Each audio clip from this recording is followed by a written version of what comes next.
Este é o Tribcondcast. Meu nome é Luciana Ricó, jornalista. Hoje estamos dando continuidade à série Grandes Questões Tributárias, Grandes Tributaristas. E hoje nós vamos falar sobre planejamento tributário, a posição da doutrina e da jurisprudência nacional e internacional e as expectativas diante da reforma tributária no Brasil. E para falar sobre isso, nós temos aqui o professor Leonardo Aguirre Andrade, que ele é professor do IBDT, da PFI-PECAF, da APET. Ele é mestre, doutor e pós-doutor em Direito Tributário pela USP, tem LLM em Direito Tributário Internacional pela Georgetown University e é autor de diversos livros e artigos acadêmicos. Eu tenho aqui alguns comigo.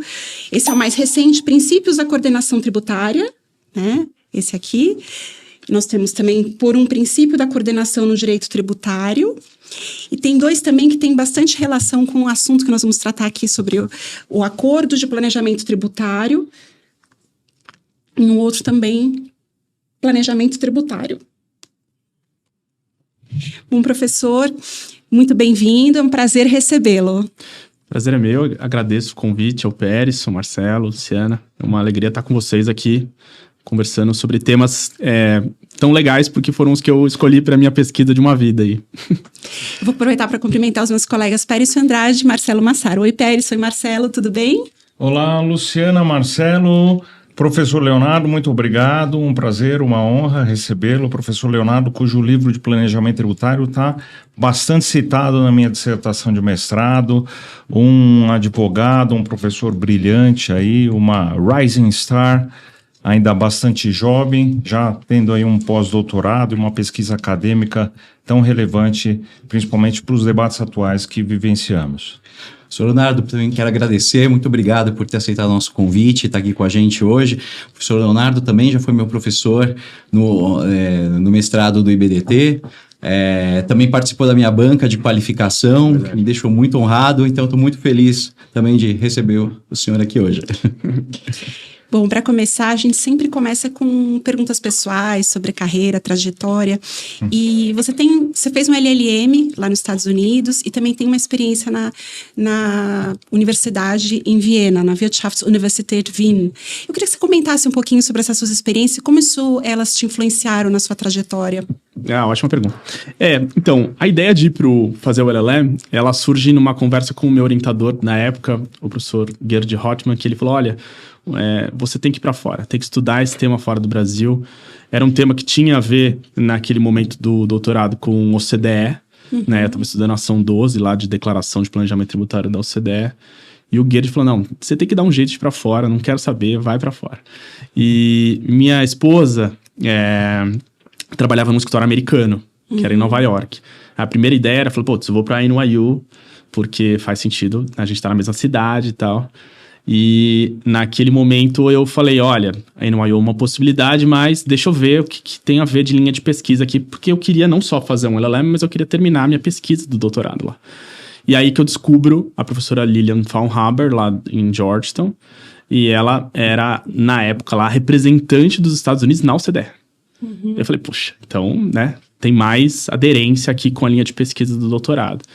E eu acabo optando, então, por Georgetown. Foi uma decisão sábia, pessoalmente, porque terminar o doutorado na mesma cidade com a esposa, enfim, talvez fosse mais difícil se a gente estivesse na mesma cidade. Estando em cidades diferentes, com uma diferença ali de 3 horas de trem, olha, foi uma solução muito boa estar em Washington, porque eu ficava pesquisando o tempo inteiro lá e fazendo o LLM ao mesmo tempo. Fazer uma pesquisa de doutorado ao mesmo tempo que o LLM é um desafio significativo. Então, estar sozinho lá em Washington foi muito bom.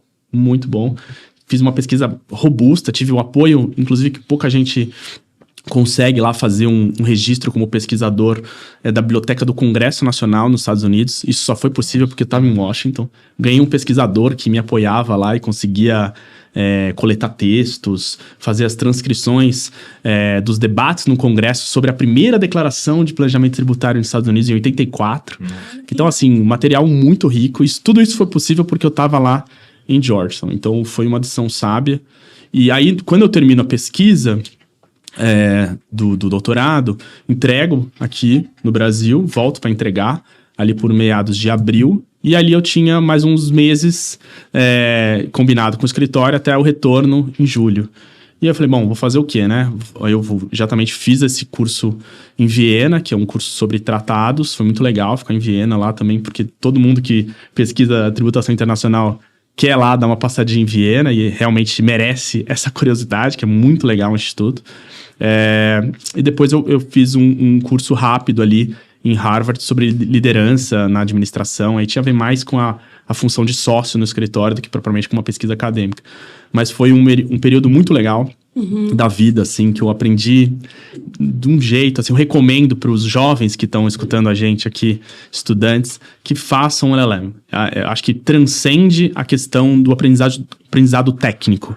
Eu acho que tem um aprendizado pessoal, um aprendizado do ponto de vista da língua, né, do idioma, muito rico. Você se desafia de um jeito diferente, né? Você volta... Eu fui um pouco mais velho, digamos assim, né? Comparado com os meus pares que estavam lá no LLM. E eu senti que essa decisão fez com que eu tivesse uma visão mais madura lá no LLM e conseguisse aproveitar melhor o curso. E também, ao mesmo tempo, ter uma conexão com determinadas pessoas lá, que são clientes até hoje no escritório. Então gerou uma reverberação do ponto de vista comercial também interessante. Assim, foi uma experiência muito rica, muito rica. Recomendo fortemente para quem está em dúvida se faz o LLM ou não, que faça o LLM. Eu acho que vale muito a pena. Também você recentemente, você resolveu fazer um pós-doc, né?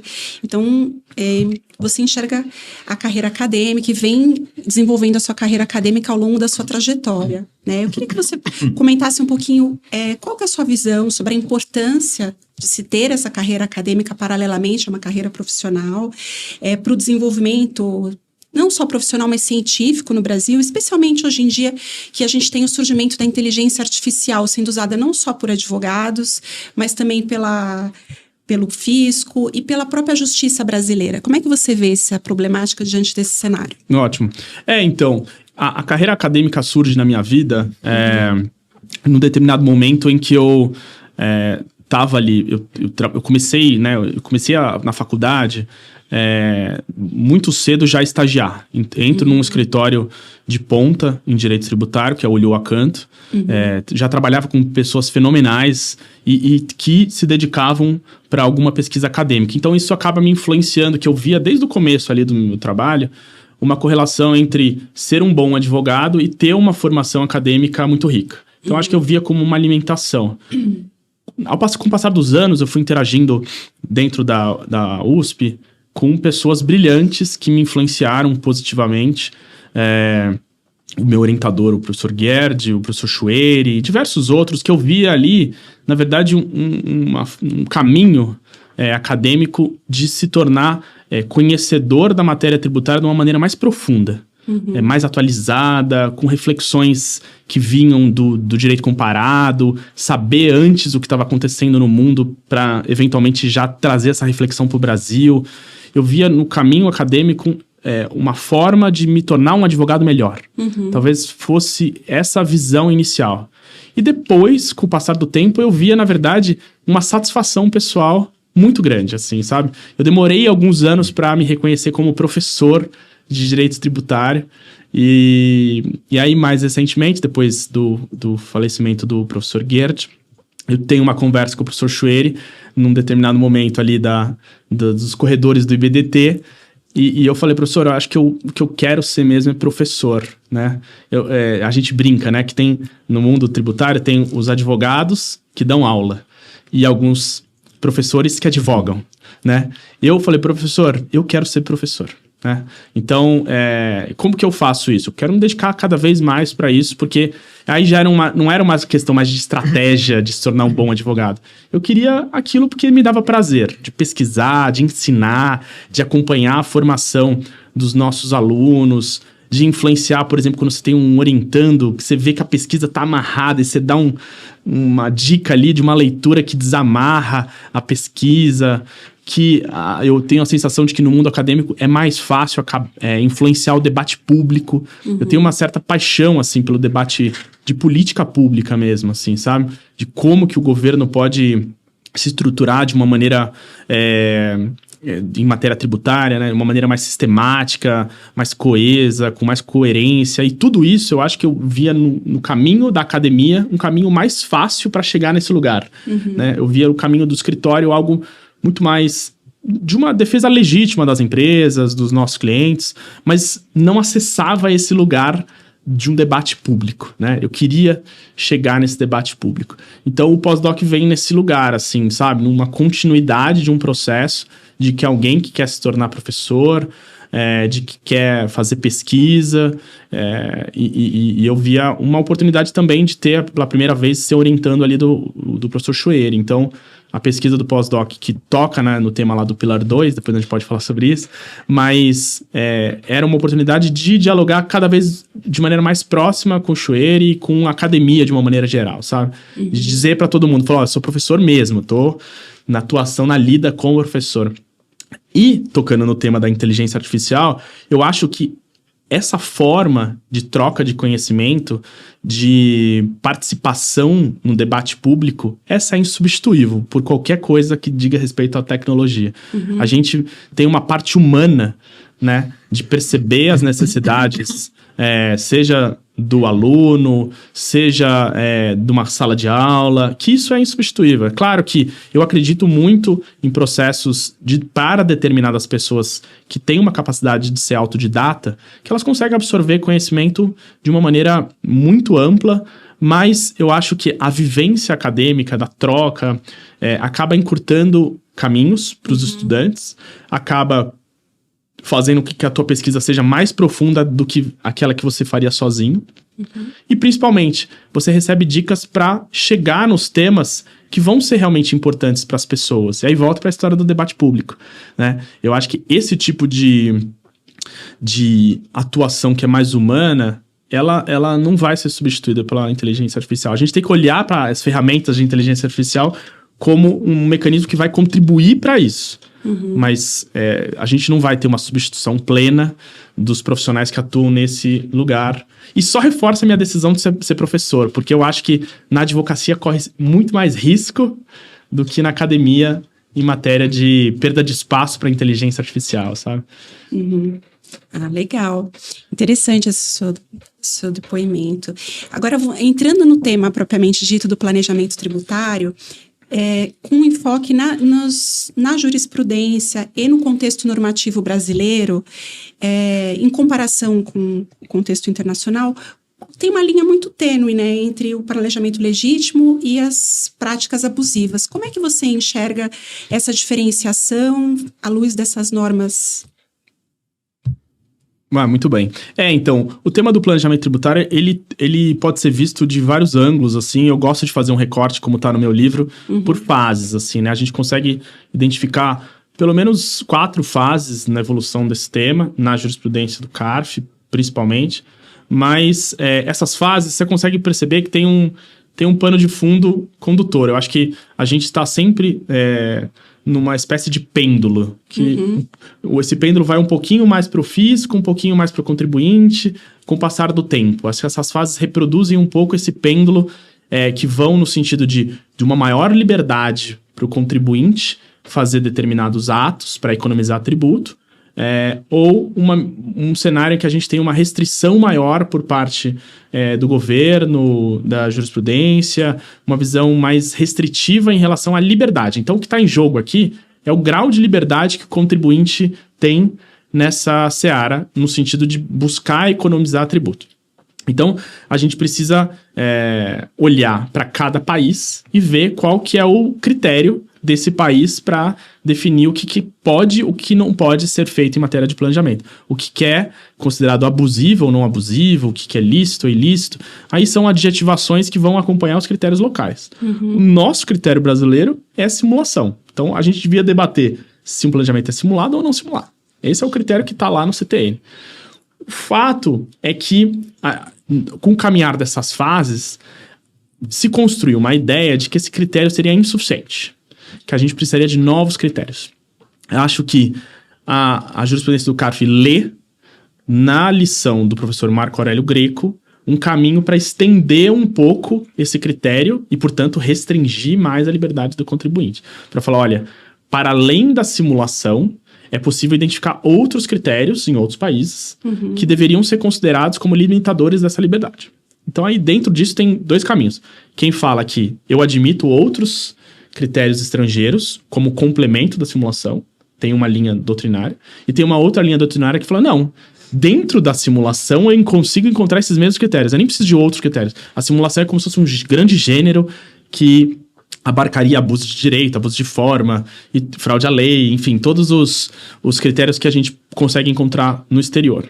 Então, o que eu vejo é que essa primeira fase de uma hiperliberdade do contribuinte, ela vem como uma reação do fisco para falar o seguinte, olha, o contribuinte está fazendo planejamentos tão irregulares, estou escolhendo as palavras aqui para não cair no abusivo, tão irregulares que a gente precisa de outras ferramentas. E quais foram as outras ferramentas? Foi uma espécie de, nessa segunda fase, na terceira também, uma espécie de escolha de critérios estrangeiros para restringir a liberdade do contribuinte, muitas vezes de maneira muito mal fundamentada, né? E sempre sem base legal, porque vale dizer, o nosso critério, a base legal é a simulação, não tinha outros critérios. Então, a jurisprudência caminha numa segunda e terceira fase, que eu chamo no meu livro, para dizer que essas figuras estrangeiras poderiam sim ser consideradas como fundamento para restringir a liberdade. Então, quando a gente olha para o abuso de forma, né, na Alemanha, abuso de direito na França, a história do propósito negocial nos Estados Unidos e a fraude à lei na Espanha, são os 4 países que eu considero lá no meu livro de planejamento, a gente percebe que esses critérios eles não têm uma plena aderência com a simulação, não tem uma identidade com a simulação, são outros critérios estrangeiros. Mas eles passam a ser considerados na jurisprudência como se estivesse na legislação. Então, aqui a gente está no momento do pêndulo restringindo a liberdade do contribuinte. E eu acho que esse pêndulo, numa quarta fase, se intensificou ainda mais.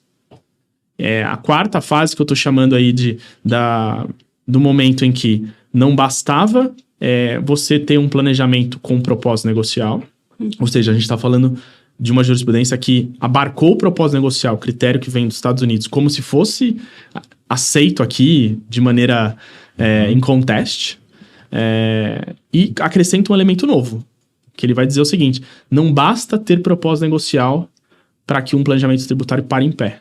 É necessário que o propósito seja o principal, o mais relevante. E toca até nas histórias de cláusula PPT, né? Dialoga um pouco essa quarta fase já com a influência da OCDE. Porque, em alguma medida, essa influência das cláusulas PPT que vem de fora vem dialogar com esse ponto. Ela falou assim, não adianta você falar que você quer economizar tributo e, ao mesmo tempo, você tinha uma razão societária para fazer aqui o planejamento. Você tem que provar para mim que a razão societária é mais importante do que a busca da economia fiscal. É o mais relevante. E essa quarta fase a gente já consegue identificar em pelo menos 2, 3 precedentes no CARF relevantes que sinalizam que o contribuinte, na história do pêndulo, a gente está puxando a corda muito para restringir a liberdade do contribuinte. Muito. Muito. Quer dizer, a autoridade fiscal entrando até no mérito do ato do contribuinte. Sim. Quer dizer, e avaliando e julgando. Isso é suficiente, isso não é suficiente. É uma ingerência do fisco na decisão, muitas vezes, equivocada. O contribuinte tem essa liberdade de tomar decisões equivocadas. É isso que o fisco não admite. É possível que o contribuinte erre e faz parte de um ato normal de gestão. Se a gente for retomar lá a influência do ato administrativo na França, que influencia o conceito de abuso de direito, tudo que está sendo analisado ali é perguntar, é normal essa gestão? E o fisco ter essa liberdade de definir o que é normal e anormal, sem base legal, é um absurdo. Um absurdo. Então, a conclusão que eu chego no meu primeiro livro de planejamento essas figuras estrangeiras, elas não são aplicáveis no Brasil. Você consegue identificar alguns elementos dela com alguma similaridade com simulação, mas não tem nenhuma delas se encaixa direitinho. Eu até falo que se a gente analisar todas essas figuras à luz do princípio da proporcionalidade, você consegue identificar que há um racional jurídico subjacente a todas elas, no sentido de que você não pode praticar atos que não têm finalidade nenhuma, atos que nunca existiram, atos que você consegue provar que na prática eles nascem e morrem no mesmo momento. Então, tem alguns elementos que você consegue... Uma artificialidade pura. Pura, exatamente. E a artificialidade, você consegue encontrar essa palavra na Alemanha, por exemplo. Né? Você consegue encontrar essa palavra na Espanha. Ou seja, tem elementos de conexão entre essas figuras estrangeiras e a simulação. Mas o que não dá para admitir é a importação, a crítica dessas figuras como se elas fossem plenamente aplicáveis no Brasil por uma identidade com simulação. Não são idênticas. Então, se a simulação continua sendo um critério, o único critério válido, a gente precisa respeitar esse critério. Se o fisco não está contente com esse critério, ele deveria mudar a legislação. Né? E aí, na seara de mudança de legislação, que aí eu termino meu primeiro livro falando, olha, se não resolve com o que está posto, talvez se o fisco quer ampliar o seu poder de tributar em matéria de planejamento, ele precisa editar uma GAR, uma General Anti-Avoidance Rule, que é a regra geral em matéria de planejamento. E a gente não tem uma GAR.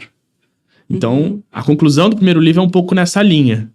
E aí eu, partindo para o segundo livro, que é uma conexão direta com o primeiro, quando eu faço o meu doutorado, estava naquele contexto da declaração de planejamento tributário. Como que a gente vai... A minha pergunta que eu me fiz lá no começo do doutorado. Como que a gente vai fazer uma declaração de planejamento tributário copiando alguns países que a OCDE leva em consideração como modelo nessa seara, sendo que o cenário que eu vejo nesses países é completamente diferente do cenário brasileiro.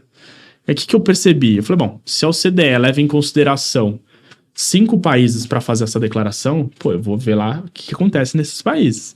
Estados Unidos, Canadá, Irlanda, Portugal e África do Sul são os países que eles consideram lá para fazer a ação 12 do BEPS, para recomendar uma declaração obrigatória de planejamento.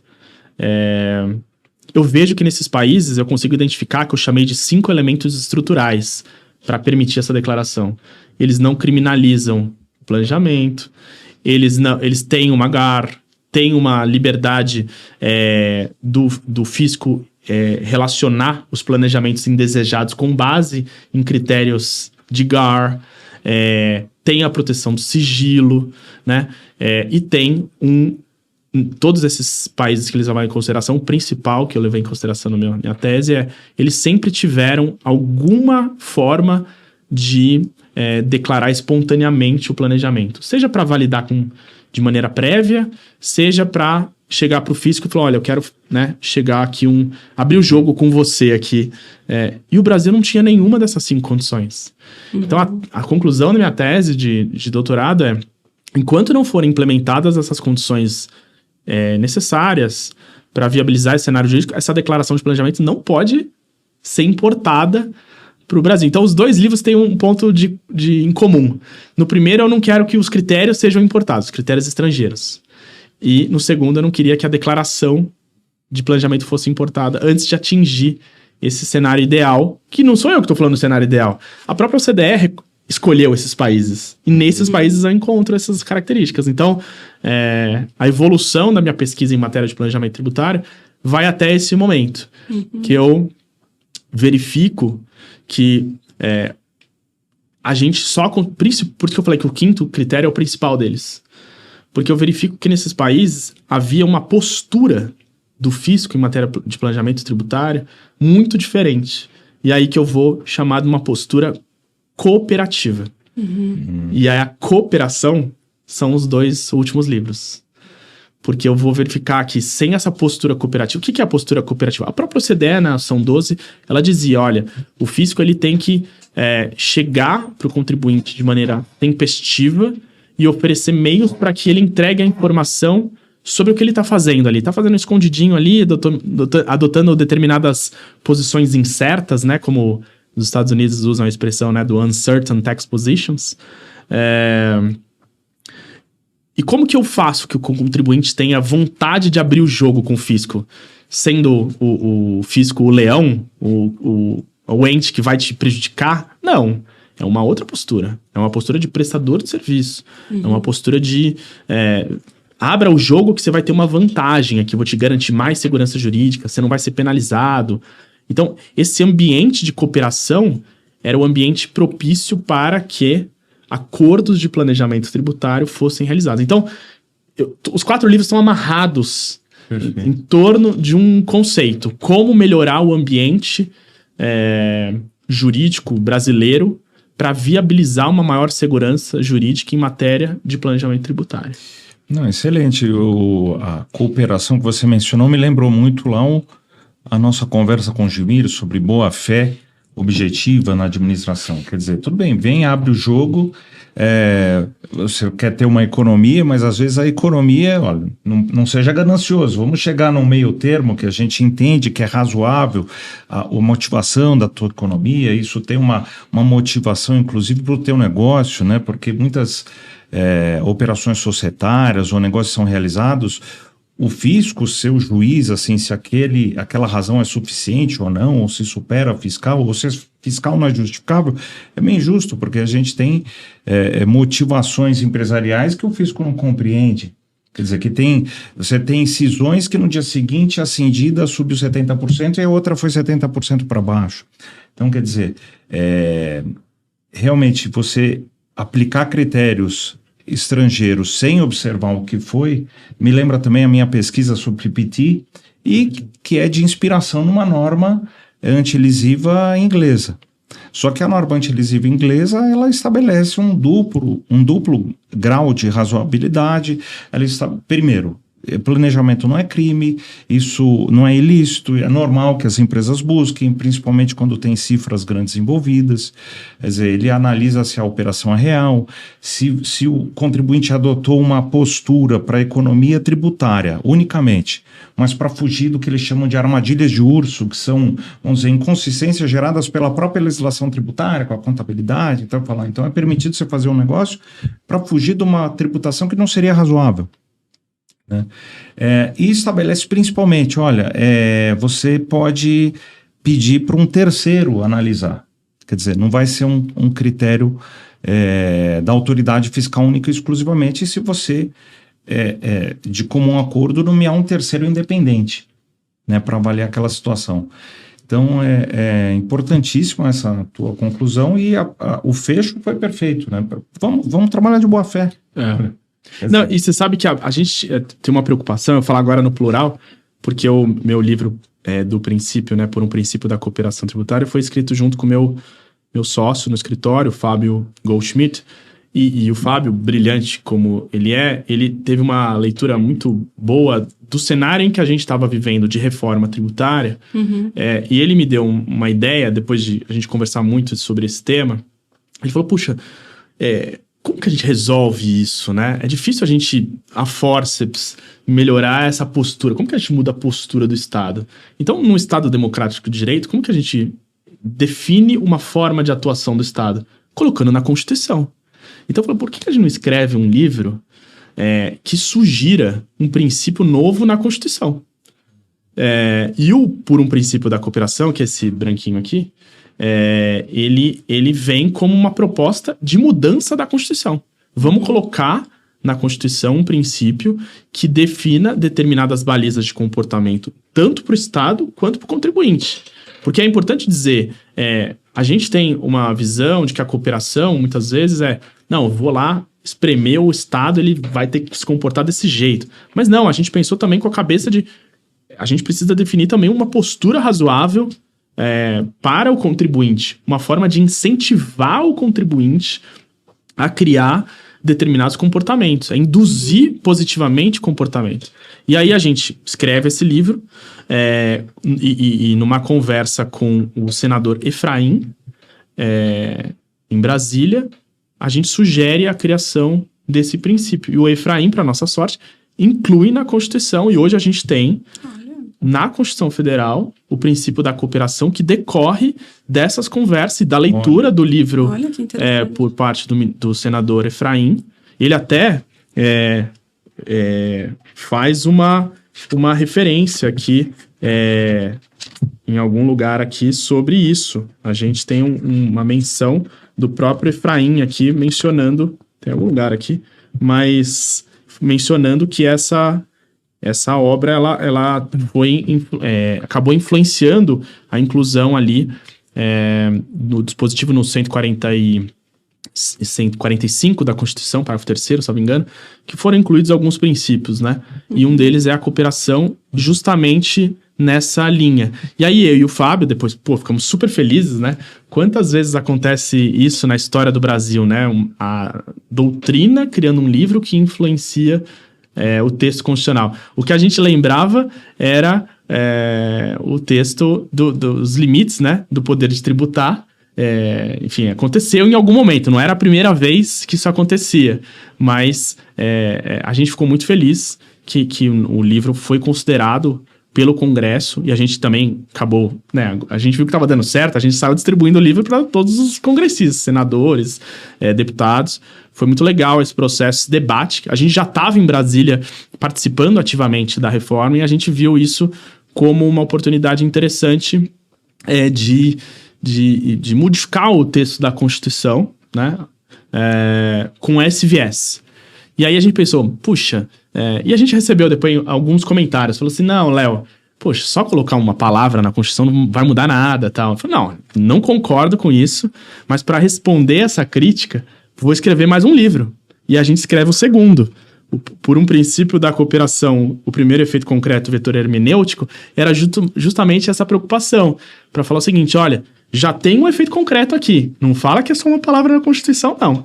Tem um desdobramento do ponto de vista de interpretação das normas já postas na legislação, para que elas agora passem a ser lidas à luz da cooperação. A gente escreve várias desdobramentos aqui, mas um que eu chamo a atenção é o seguinte, na lei da liberdade econômica, tem um dispositivo que diz o seguinte, olha, tô aqui descrevendo tudo que é o bom comportamento, protegendo a sociedade civil, definindo novas balizas de uma boa relação entre Estado e cidadão. Aí tem um dispositivo que fala, isso não se aplica em matéria tributária.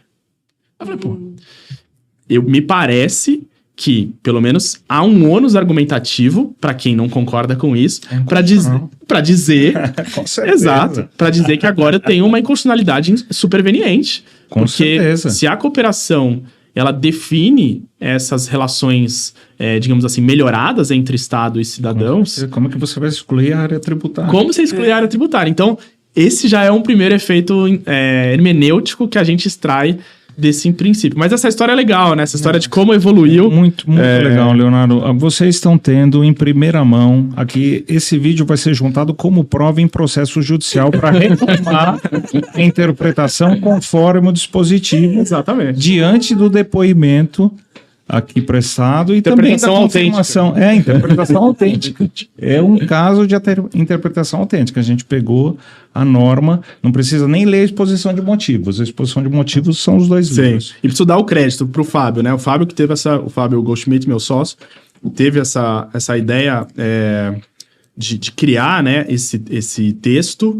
e a gente acabou também fazendo a própria emenda, né, da Constituição, que o senador Efraim a gente sugere uma minuta, né? Ele coleta isso como uma sugestão e faz as modificações dele, e aí acaba sendo implementada essa modificação na Constituição. A gente ficou muito feliz com isso, mas muito assim. Imagino que, óbvio, esse princípio da cooperação deve ser aplicado também na interpretação do planejamento tributário. Exatamente. Aí chega, dá um fechamento para toda a história. Porque em matéria de planejamento tributário, a gente precisava de um princípio justamente para atuar naquilo que é uma disciplina que não existe. Porque se a gente olhar para o planejamento tributário do ponto de vista lógico, ele é permitido justamente nas áreas em que o legislador não disciplinou determinados comportamentos.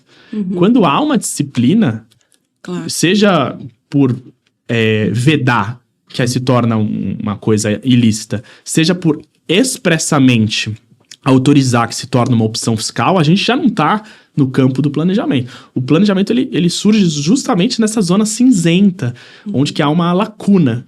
E é exatamente nesse lugar em que o princípio da cooperação tem que ser aplicado. Para falar, olha, eu vou disciplinar principiologicamente o comportamento tanto do Estado quanto do contribuinte. E a gente percebe que tem várias lacunas, e a gente relaciona isso no nosso último livro aí. Aliás, é importante dizer, né? O último livro conta com a participação também do professor Carlos Horvath, que é o professor de constitucional da USP, né? E também nosso sócio no escritório. E o Carlos faz uma contribuição importante do ponto de vista constitucional. Porque do ponto de vista constitucional, a gente tem uma modificação importante. Como que a gente olha para a jurisprudência agora do Supremo, que historicamente vem olhando para esse cenário de zona cinzenta, né, de aplicação de normas em matéria tributária, agora à luz de um novo princípio. Né? Qual o efeito da gente ter um princípio novo em matéria tributária? Será que a gente precisa revisitar determinados precedentes? Porque na época desses precedentes anteriores não havia esse princípio. Será que a gente precisa dar novas interpretações, por exemplo, para o CTN e para situações que são lacunosas? Vou dar um exemplo aqui. A gente tem uma situação lá do artigo 100, parágrafo único do CTN, que diz que não se aplica a multa e juros para o caso em que o contribuinte segue por legítima expectativa, enfim, você pode construir da maneira como quiser, mas está escrito no artigo 100, parágrafo único, se o contribuinte seguir o que o fisco disser, ele não vai ser punido. Então, se eu sigo a jurisprudência do CARF, teoricamente eu não deveria ser punido. Não, isso não é admitido. Por que não? Porque não tem um efeito vinculante naquela decisão. Ou seja, há situações que não se encaixam adequadamente no artigo 100, parágrafo único do CTN. Quer dizer, então, que o contribuinte não é legítimo de proteção? Agora, com o princípio da cooperação, talvez esse debate ganhe um novo colorido. Para falar que agora, não. Eu tenho que fazer uma interpretação conforme a Constituição. É razoável ter a expectativa de ter aquele resultado que já foi manifestado de forma... Lógico, um acordo isolado, mas uma jurisprudência reiterada. Sim. Mesmo que por algum momento, né? A gente poderia pegar de empréstimo o artigo 24 lá da LINDB, que também foi alterado recentemente, para dizer lá que quando você tem uma jurisprudência dominante em matéria do direito administrativo, isso deveria ser considerado. Ou seja, dá para construir, a partir do princípio da cooperação, uma série de desdobramentos importantíssimos para redesenhar a relação entre fisco e contribuinte. Agora, nesse ponto da cooperação ou falta de cooperação, podemos também dizer, a gente, na sua opinião, você acha que tem uma tendência dos fiscos pelo mundo e da própria Receita Federal do Brasil de endurecer o entendimento do que seriam planejamentos abusivos? Como que você vê essa tendência e você acha que isso pode, de alguma forma, gerar um risco de insegurança jurídica? Como que você enxerga essa situação? Então, se a gente olhar... Aí são vários níveis diferentes, né? Se a gente olhar para o que a OCDE tem recomendado, a gente consegue perceber uma tendência de restrição do direito ao planejamento. Né? O tal do Aggressive Tax Planning, ele se encaixa justamente num cenário em que você está se aproveitando de uma brecha legal, seja por instrumentos híbridos, né? Seja por algum tratamento díspare entre uma jurisdição e outra. Ou seja, você olhou para uma brecha do ponto de vista da relação entre as legislações de países diferentes e está se aproveitando disso, e a OCDE recomenda que essas brechas sejam fechadas. Ou seja, é um cenário de restrição de direito ao planejamento. Na minha leitura, desde que tenha uma modificação legislativa, ou seja, os congressos locais comprem essa tese, isso seja feito via modificação de lei, não vejo nenhum problema, porque aí é um debate democrático. Cabe a cada congresso alterar suas leis. O que eu acho ruim do ponto de vista técnico é que isso seja implementado antes de uma modificação de lei. Ah, não, porque o CDE recomendou, eu vou aqui comprar isso como dado e certo. Eu acho que aqui temos um problema jurídico, né? Por outro lado, me parece que não dá para dizer que essa tendência seja uniforme. Não vejo em todos os países do mundo civilizado uma visão de que vamos sim restringir planejamento torto à direita. Vamos olhar, por exemplo, para a Holanda. A postura que o fisco holandês trata as empresas holandesas é completamente diferente dessa que a gente encontra no Brasil, por exemplo. Vamos olhar para o fisco da Suécia. Tem uma postura de prestador de serviço, tem uma postura cooperativa em matéria de planejamento tributário. Então, não vejo algo uniforme de restrição absoluta. Acho que dentro do OCDE tem uma recomendação clara de fechar as portas, sobretudo num cenário europeu, de um Estado provedor de muitos direitos sociais, que precisa pagar as contas, e que cada vez mais está difícil fechar os seus orçamentos. Então, existe uma tendência de olhar para o planejamento tributário como um lugar para conseguir recursos. E aqui a gente tem um diálogo entre o direito tributário e o direito financeiro que acaba influenciando essa resposta. Mas não acho que seja uniforme.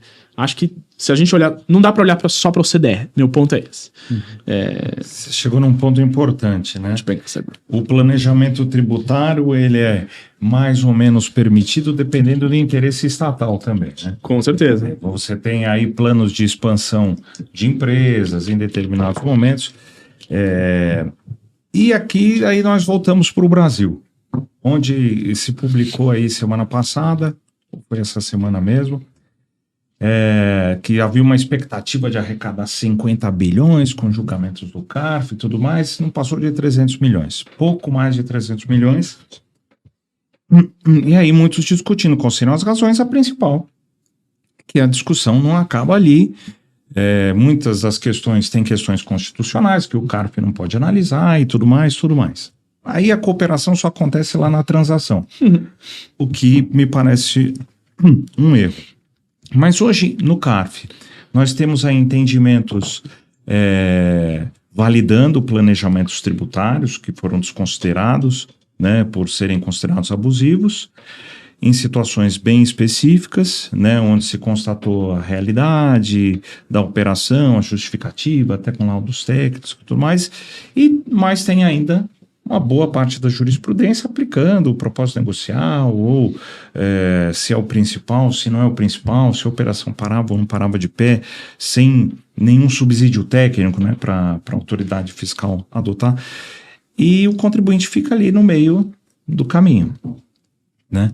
Existe hoje, na sua opinião, um critério mais ou menos definido no CARF para definir o que é abusivo ou não abusivo, ou ainda existe muita insegurança? E como é que a empresa pode se precaver? Como você mencionou, vai lá e declara logo de uma vez, ou não, espera quietinho? Ótima pergunta. Aqui, para responder essa pergunta, acho que faz sentido tirar o boné acadêmico e botar o boné de advogado. Agora, esquecendo um pouco aqui a crítica acadêmica, e vamos pensar como é a realidade atual em matéria de planejamento tributário, e se eu fosse empresário, o que eu gostaria de saber para dançar conforme a música. Aí eu não estou criticando se a música é boa, a questão é que eu vou dançar. Então, para dançar conforme a música, eu acho que é o seguinte: os planejamentos tributários que param em pé, que são admitidos pelo CARF, eles têm uma boa história por trás, acompanhado de um bom lastro documental, para justificar a existência de propósito negocial.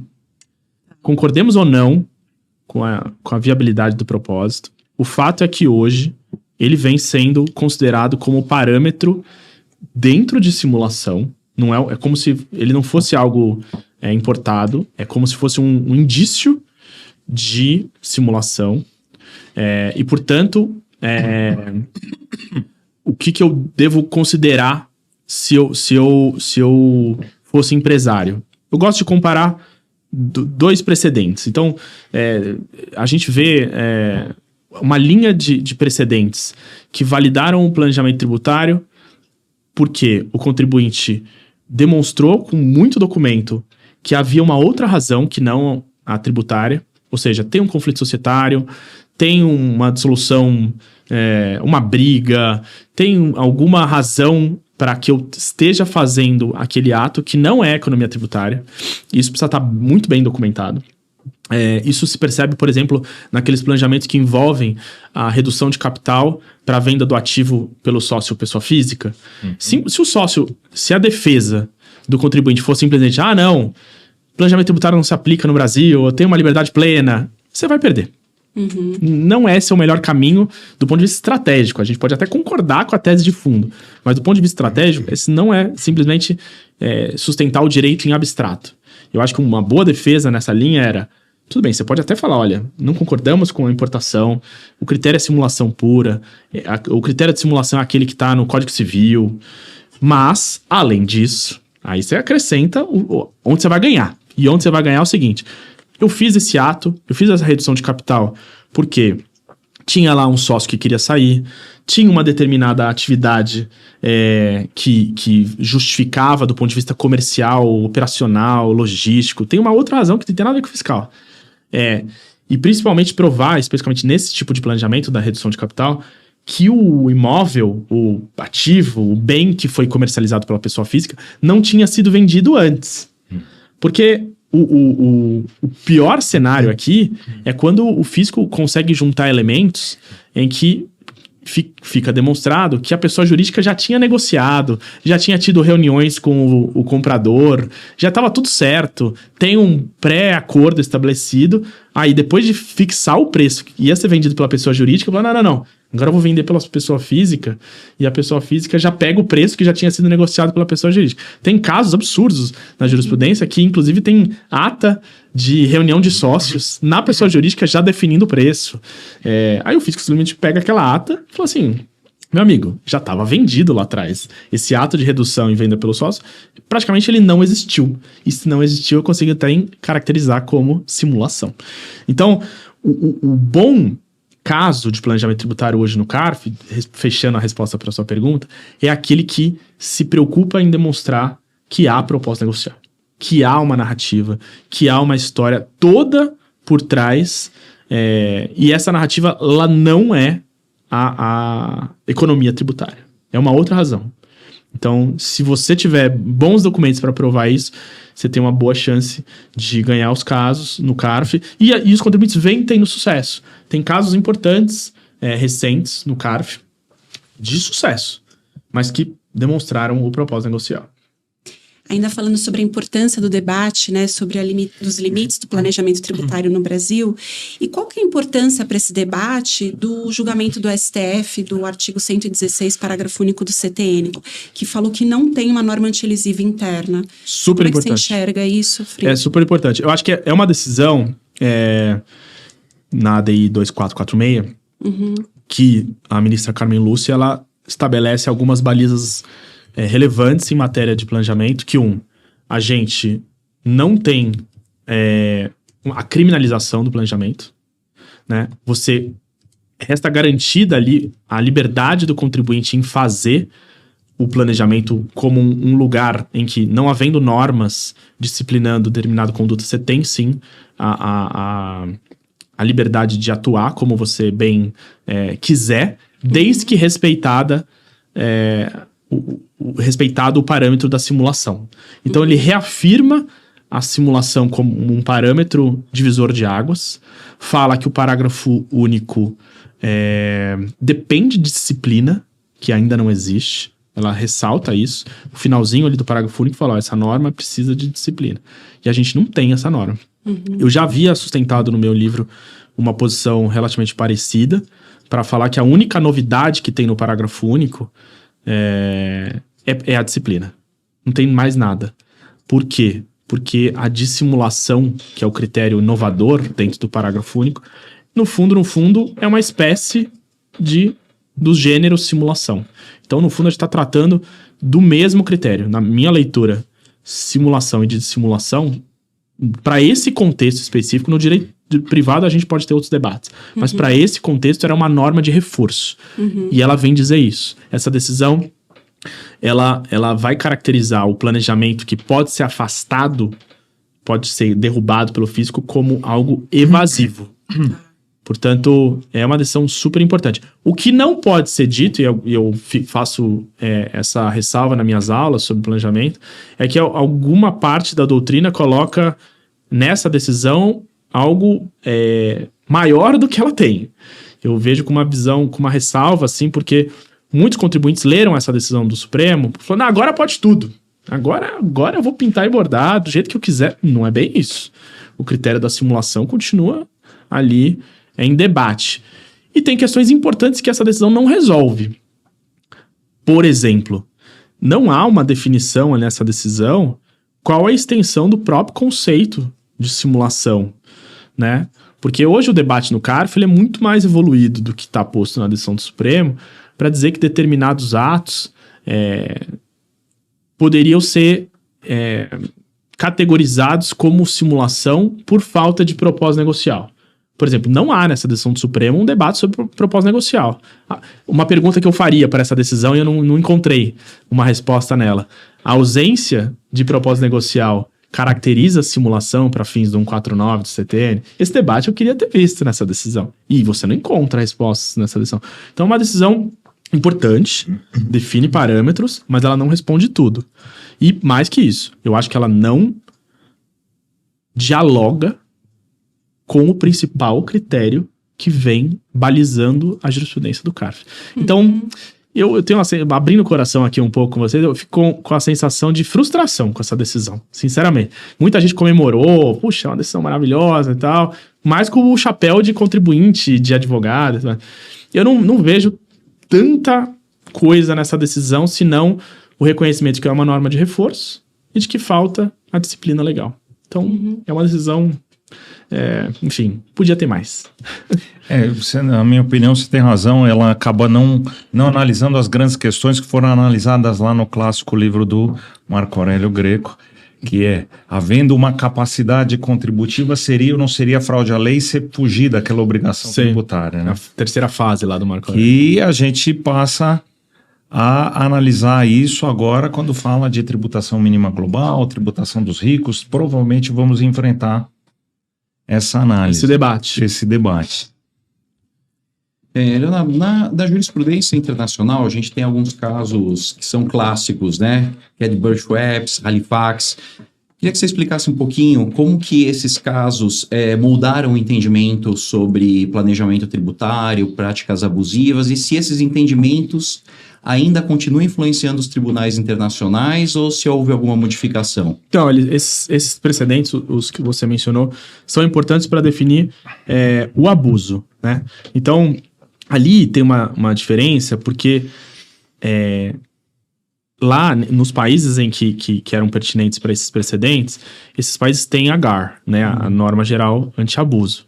Então, a dúvida que está em debate ali é se eu adoto práticas abusivas, né, essas práticas abusivas elas podem ser uma espécie de máscara ali para aquilo que eu estou fazendo para economizar tributos, e a jurisprudência vai definir o que é abuso naquele contexto. E esse abuso ele não vai ser considerado como um fundamento válido para manutenção de planejamento tributário. Então, o parâmetro ali é o abuso. E eu tenho a sensação de que esse parâmetro, esse critério jurídico, ele não se encaixa adequadamente no nosso sistema, justamente porque o nosso parâmetro é outro, a simulação. Aí você poderia dizer, mas, Leonardo, você falou no seu livro que tem elementos de identidade entre abuso e simulação, mas não são elementos plenos, né? Eu acho que tem elementos de distinção relevantes. Continuo achando que a prática abusiva, ela precisaria ter uma disciplina legal no Brasil.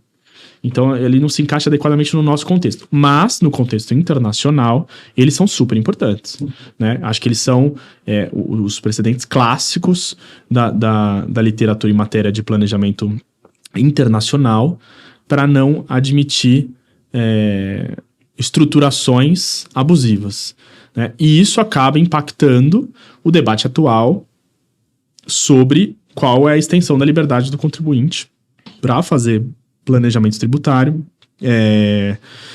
e aquilo que se pretende capturar de renda não tributada ou subtributada por parte das companhias multinacionais que se estruturam em vários países e que conseguem alocar as fontes de geração de renda em jurisdições com baixa carga tributária. Então, a dúvida que fica esses precedentes talvez não respondam as questões mais atuais, assim, em matéria de planejamento tributário internacional. Uma Apple da vida, né? Ela tem a plena liberdade de escolher qual jurisdição onde ela vai estar. Eu tenho uma jurisdição 1 que tem uma carga tributária de 20, uma jurisdição 2 que tem a carga tributária de 10. Eu posso ir para essa de 10, me estruturar lá e passar a fazer minhas atividades lá?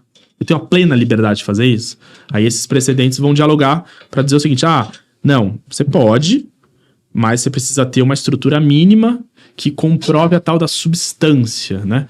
Que comprove que você realmente existe lá e que você está fazendo uma geração de valor lá. Geração de valor, estou colocando entre aspas aqui para dialogar com o preço de transferência, né? A tal da geração de valor. Você está criando o que está sendo tributado lá. Se você cumprir esses requisitos de substância, provavelmente o seu planejamento vai ser validado. O que esses precedentes não respondem?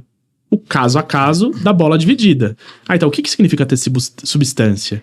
Se eu colocar um funcionário lá, tem substância? Se eu colocar 10? Se eu colocar 100? Qual a diferença aí? Então, esse elemento factual, eles precisam ser analisados caso a caso, e me parece que esses precedentes, na medida em que eles estavam julgando casos concretos ali, eles não dialogam, não resolvem todas essas questões. Mas o fato é que é reconhecido uma certa liberdade para o contribuinte que efetivamente ou substancialmente está numa jurisdição e está realizando suas atividades. Aí tem uma segunda camada. Não, então tudo bem. Vou colocar meus funcionários lá na Irlanda e vou deixar uns 5 gatos pingados lá para provar que eu tô lá. Aí o debate ganha um novo colorido. Para falar o seguinte: não, o que você está tributando na Irlanda foi criado na Irlanda ou você desenvolveu o know-how, né, a parte de geração de valor nos Estados Unidos, depois transferiu a propriedade intelectual para a Irlanda e está explorando essa propriedade intelectual na Irlanda. Uhum. Quem tem o direito de tributar? Estados Unidos, onde foi criado o IP, né, a propriedade intelectual, ou na Irlanda? Então, aqui o debate ganha um outro colorido que esses precedentes ainda, pelo menos os clássicos, né, não resolvem por completo, mas agora, com a evolução, né, dos casos mais recentes, inclusive da Apple, a gente já tem um norte um pouco mais claro de talvez identificar que a jurisdição que tem a competência para tributar é aquela onde houve a geração de valor, né? A gente caminha para esse lugar.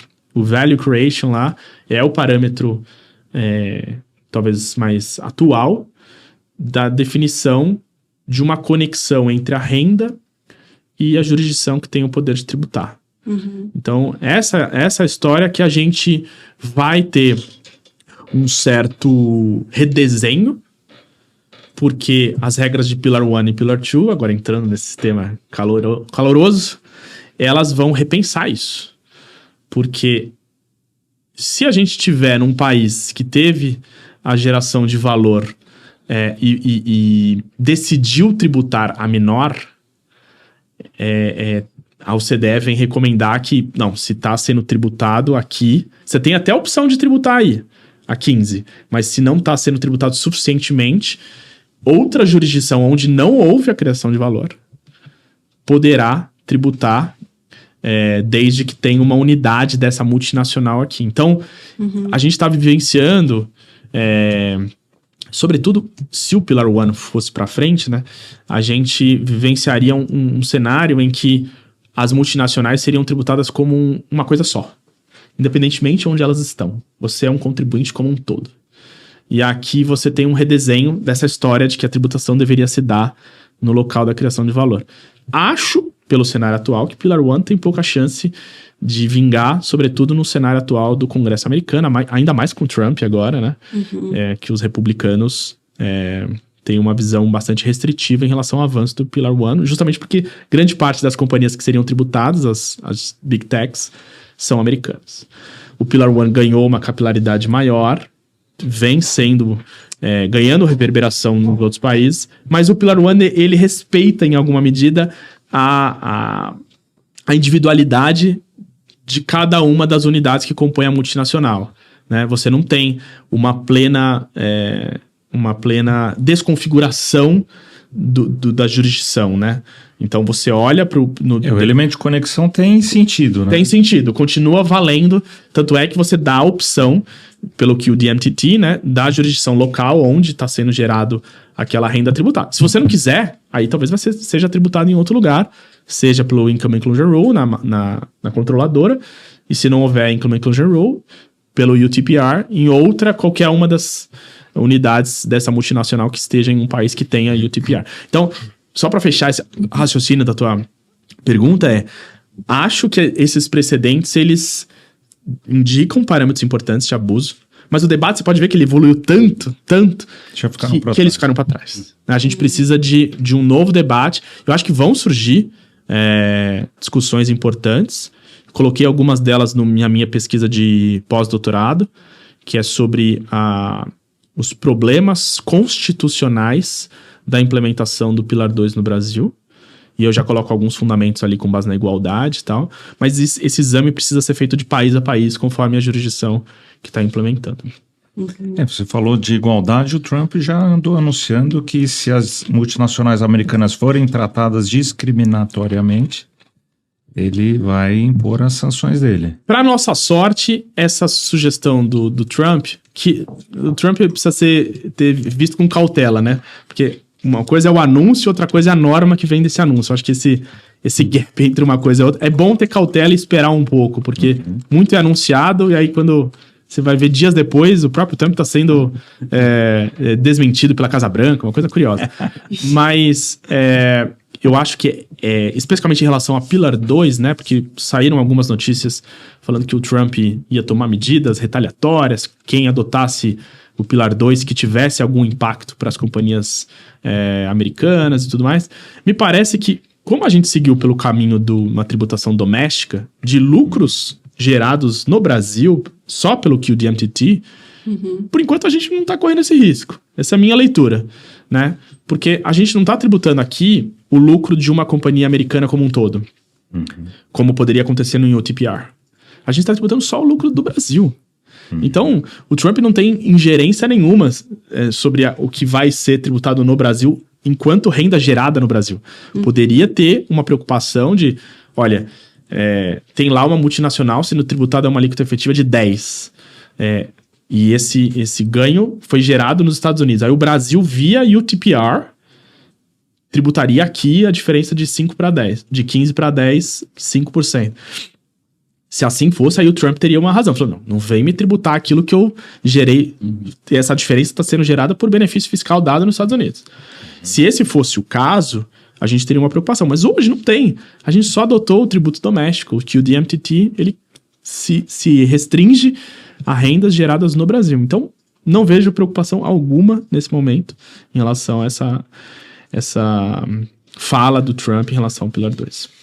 Agora, um pouquinho antes de Pilar 2, e falando dessa restrição de liberdade, né, ainda no velho projeto BEPS já, né, porque já estamos no 2.0, depois 3.0, 5.0. Está completando 10 anos, né? Está completando 10 anos. O relatório final do BEPS é de 2015, né? Ele é criado, o BEPS, em 13, né? E demora 2 anos para sair o relatório final. O relatório final é de 2015. Então a gente pode cantar parabéns daqui de 10 anos pro BEPS. Mas já tem um tempo, né? Uma das ações, a ação 6, que é justamente do Principal Purpose Test, ela está sendo implementada pelo Brasil nos novos tratados e nos adaptados. E me surge a pergunta, você tem notícias já de autuações? Como é que ficam as estruturas realizadas anteriormente a essa inserção nesses tratados? Né? Como é que o contribuinte, por exemplo, que está numa jurisdição que conta com essa cláusula PPT, deve se preparar para uma eventual defesa das suas razões, de que aquele não foi o principal ou não foi o único propósito? Ótimo ponto. Eu não tenho notícia de autuação ainda baseado nesse tema, né? Especificamente com a ideia do propósito principal. A gente tem notícia de 2 precedentes do CARF que aplicaram isso, né? Acho que é um caso da Ambev e um caso da Transpinho. Aliás, coincidentemente, acho que o professor Luiz Flávio Neto na época estava lá no CARF e foi voto vencido em um deles, se não me engano. Com a ideia de que haveria um propósito principal. Eu não tenho notícias de autuações baseadas nesse racional. Mas eu acho que a advertência aqui, super oportuna, é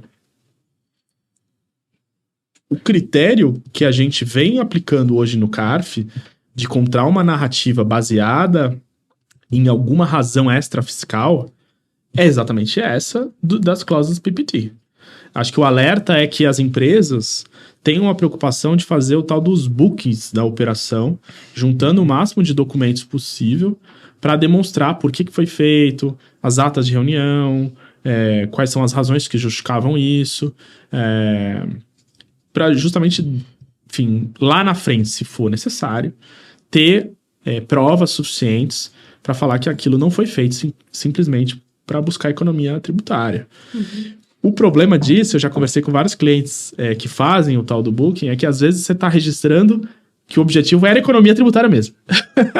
Então você está produzindo provas contra você. Aqui é um alerta, né? Porque não basta produzir a prova. A não ser que o tratado preveja essa economia naquela hipótese. Aí tudo bem. Aí o tratado está te protegendo. Eu acho que faz sentido olhar do ponto de vista da estruturação internacional para quais são as regras do jogo aplicáveis.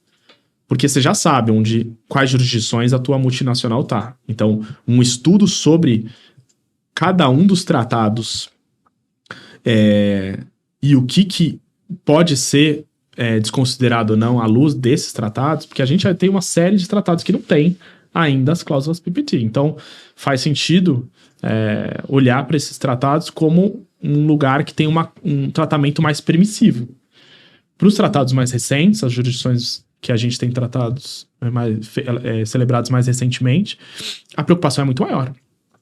Então, no fundo, a regra muda conforme o país que a gente está interagindo. Embora os critérios que a Receita Federal vem aplicando em relação à exigência de um propósito negocial dialoguem de maneira muito próxima com seria o racional de aplicar, né, a fundamentação de uma cláusula PPT. Acho que a preocupação é a mesma. Tenha uma narrativa, bons documentos, prove que você não está fazendo isso só para a economia tributária. Perfeito. Agora, falando da legislação que, ano passado, ela alterou a tributação dos investimentos no exterior, das offshores, né? Na sua análise, como isso impacta a estruturação patrimonial das empresas e das pessoas físicas que investem no exterior? Acho que o impacto é muito maior para a pessoa física, né? Porque a gente não tinha, no Brasil, uma regra de reconhecimento, a tal da CFC for Individuals. A gente não tinha essa regra no Brasil, embora seja controverso, a gente tem CFC no Brasil, mas não havia uma forma de reconhecimento automático ou periódico de rendimentos ou rendas no exterior por parte de pessoas físicas. Então, tem um redesenho importante, uma preocupação de, em primeiro lugar, ver quais são as jurisdições onde você tem investimento, porque os paraísos fiscais vão ser considerados locais onde você tem a plena transparência e já tem a tributação como pessoa física diretamente. E nas jurisdições que não são planejamento, não são paraíso, você tem ainda um caminho ainda para fazer um planejamento tributário, sabendo que periodicamente você vai ter a tributação na medida da disponibilização. Então, aqui há um espaço de planejamento tributário para a pessoa física importante. E dentro dessa norma também está todo um redesenho de como é a tributação dos trusts, né? Porque é realmente um veículo que foi utilizado, né, por muitas famílias abastadas para gerir o seu patrimônio. Então, a gente não tinha uma regra de tributação de trust, a gente passa a ter essa regra. posso dizer assim, de uma maneira geral, que isso garantiu mais segurança jurídica.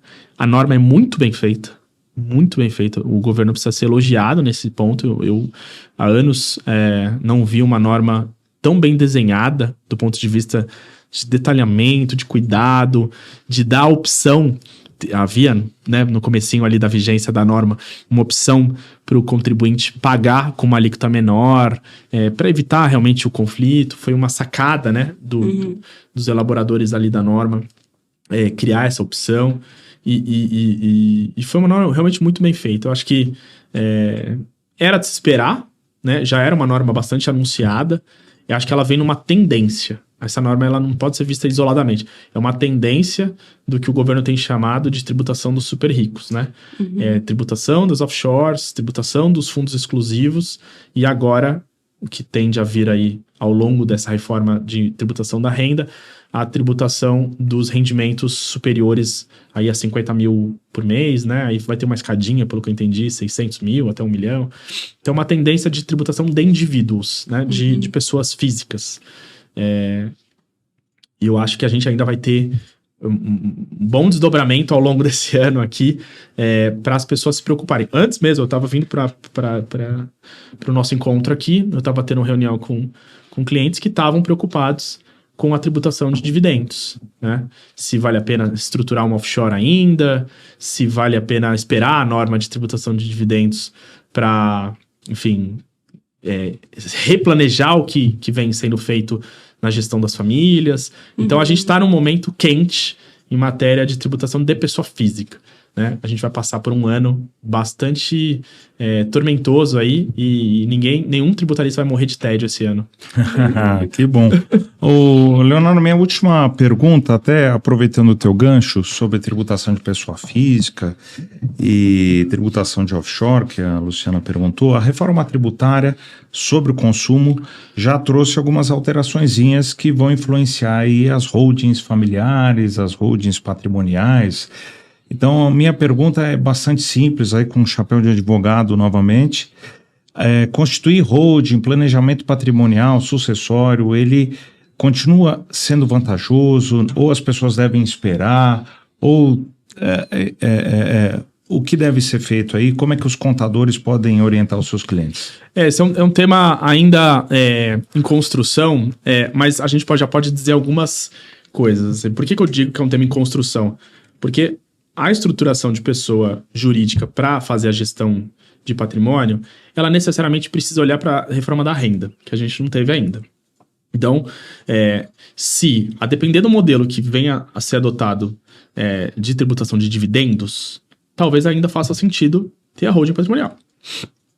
Não sei qual vai ser o modelo. Se for o modelo de top-up tax, como vem se noticiando, de complementar aquilo que não foi tributado na pessoa jurídica, aí, no fundo, vai dar no mesmo. Se você achar que é vantajoso tributar as suas atividades a 15%, né, que é a alíquota que vem se imaginando para esse top-up tax, aliás, alinhado até com o Pilar 2, vai fazer sentido comparado com os 27,5% da pessoa física se você tiver uma série de imóveis, por exemplo, e você seria tributado, né, o aluguel desses imóveis a 27,5%. A questão que a reforma do consumo trouxe é porque havia uma série de atos praticados por essas holdings que não eram tributados, os atos não eram tributados por nada. Então, eles passam a ser tributados como consumo em determinadas situações, né? Ainda que seja no setor imobiliário com alguma, né, flexibilidade, alguma redução, mas o fato é que essas holdings patrimoniais que não pagavam nenhum ICMS, ISS, elas passam a ser tributadas como operações de consumo, como, por exemplo, a locação. A locação, eu acho que é a que vai ter a maior impacto nas holdings patrimoniais, porque em geral as famílias elas criam essas holdings para colocar todos os seus ativos, mas ativos geradores de renda, propriamente dito, em geral, né, de uma maneira geral, pelo menos dos meus clientes lá no escritório, eles são os ativos imobiliários. Então, o aluguel que não era tributado por nada, ele passa a ser tributado agora na tributação do consumo, gerando uma carga tributária maior. Então, isso aqui é um ponto de atenção que precisa fazer conta para ver se ainda vale a pena. tem umas variações conforme o número de imóveis, conforme o número de operações que você faz por ano. Tem umas regras que são importantes de se atentar, mas a notícia é ruim. A notícia é ruim do ponto de vista de carga tributária dentro da tributação do consumo, porque passa a existir um tributo que anteriormente você não havia tributação do consumo em holdings, né? Poderia-se dizer que você tributava ali o PiscoFins, né? Porque o PiscoFins está dentro do consumo, mas não tinha o ICMS e o ISS, então ele passa a ter IBS e CBS nessas atividades. Me parece que aqui é a grande modificação do ponto de vista de holding.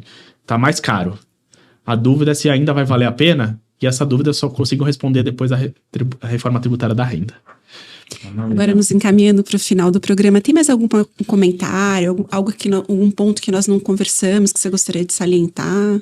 Olha, eu gostei muito da conversa aqui, eu consegui abordar, né, quase todos os pontos da minha pesquisa, assim. Eu acho que eu destacaria um aspecto, assim, que no comecinho você falou da questão acadêmica e da importância desse debate, né, na minha vida, assim. Eu queria estender para um comentário final, assim, que eu acho que é super importante que a gente promova e dê espaço para pessoas que olhem o direito tributário não só com o boné da advocacia, que consigam olhar o direito tributário de uma maneira holística, assim, uma maneira mais ampla, pensando em aprimorar o nosso sistema, pensando em melhorias, seja do ponto de vista de pesquisa, né? A gente fazer pesquisa de direito comparado, olhar como os outros países têm feito, enfim, estudos que consigam contribuir para um debate público para melhorar o nosso sistema tributário. Eu acho que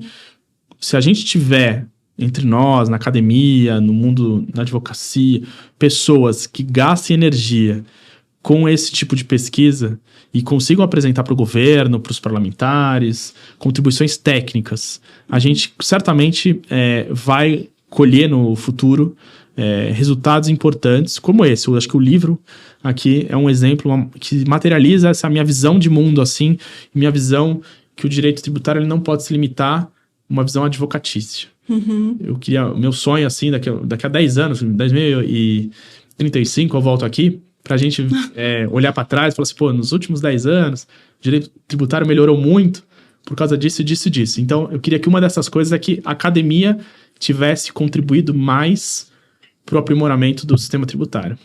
Esse é o meu sonho e meu comentário final aqui. Legal, eu queria aproveitar para agradecer a sua participação, foi muito enriquecedora, as comparações que você trouxe, tanto das suas pesquisas acadêmicas, interligando isso com o planejamento, na prática também. Muito obrigada por ter aceito o nosso convite, pela participação aqui. Eu agradeço muito legal. Bom, Leonardo, muito obrigado novamente, foi um privilégio, foi uma honra, foi uma aula incrível, né? Tenho certeza que isso aí vai ficar gravado para sempre e daqui a 10 anos o pessoal vai assistir essa aula e vai ter valor ainda. Vocês testemunharam o brilhantismo aí desse professor e que bom que a gente pôde contar com você hoje. Também quero agradecer, professor Leonardo. Como o Perisson falou, foi um programa assim tão rico em informações, mas um tempo tão leve, tão bom de acompanhar, de entender, que eu tenho certeza que realmente vai ficar para muita gente consultar e ouvir várias vezes. Muito obrigado. Obrigadão, muito obrigado. E esse foi o TribuContcast, Tributário para Contadores. Se você gosta de assuntos tributários, curta o nosso canal e ative os sininhos para receber as notificações. Até a próxima. Até.